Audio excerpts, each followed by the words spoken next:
اسمي زهير جابر، صاحب سيارة نقل ريفي جديد جملة، صاحب رخصة. نهار الخميس الصباح تعرضت لاعتداء العنف من أعوان أمن ولاية البيل. الحكاية جيت معبى من جملة، حبستني دورية في بحر السجن عورة، طلبوا علي الأوراق، امتثلت الأوامر.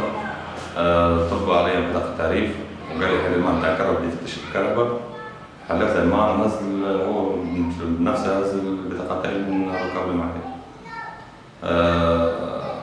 هبطت عادي فيه مع الجهاز، عندي مرة ماشية معي باش نعمل ديريز، هبط الطفل اللي راكب بحدايا، قالت لأخويا أعطيني سجلنا شوية عندنا مرة باش تعمل ديريز. سب عليها ربي وبدي يتزايد وياها في الكلام وماكش متربي وكذا العون في الكهرباء نادى عليا قال لي هون بتقطع تعريف برا، سجل روحك معنا، هز المرأة وصلها للسلطة وارجع وتعالى لنا تعالى ارجع هز ورقتك.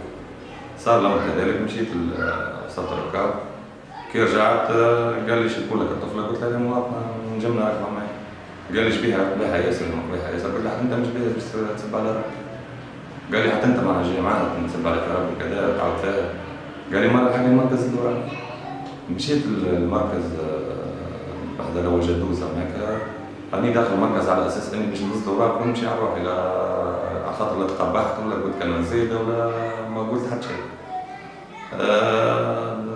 نرجعوا علي العوانة الكل يضربوا فيا، مش عارف نسأل فيهم علاش وكيفاش، ما خلاني حتى واحد نتكلم حتى كلمة.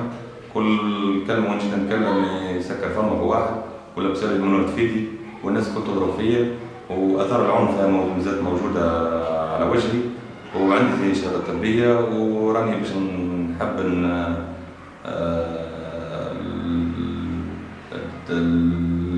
الشيء هذا ما يتعداش عليا، اني يتعدى عليا اليوم غدوه ما يتعداش على الزملاء نتاعيني ولا سائق تاكسي ولا سائق لواج ولا اللي كان على خطر في باش تبدا العنف بالطريقه هذه.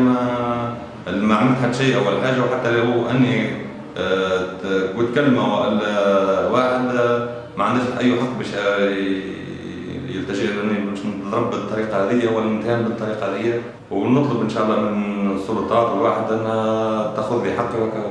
وعندي الطفله دي البحدايه راهي حضرت المشهد كامل مع اللي صار من الاول للاخر، باش نقول لك اني مثلا سمعت كلمه والا قلت اي كلمه، ما قلت حتى كلمه. وراو كي جات المركز هي معايا كي جات المركز هناك وبداو يضربوا فيا، جات باش تضربني، جاو ما خلتهمش باش يضربوني ولا واحد، جات الواحد بداو يسبوا فيها وانت نعم بوك وامكش متربيه واهلك ما ربوكش وش مجيبك المراكز، وهي ما عامله حتى شيء. طفله جيت انا كي شبحتني يضربوا فيا كاك على ما فهمنا حتى شيء، نقزت باش معناها تحب تدافع عليا. وجماعه كل لوجات الكل معظم الشوفه نتاع لوجات دوز شاهدوا المشهد على خاطر قدام المركز ضربوا فيا. بعد دخلنا للداخل وبديت في حاله سكر وقضايا معناها يألفوا لي فيها كما واحد، واني سبيت ربي واني سايب على الكلام الزايد، واني حتى كلمه السلام عليكم قدام نص المركز حتى السلام عليكم ما قلتهاش، دخلوا فيها ضرب كل ما انا بدون حتى كلمه، حتى السلام عليكم ما تكلمتش وما قلت حتى شيء، دخلوا فيها ضرب الكل.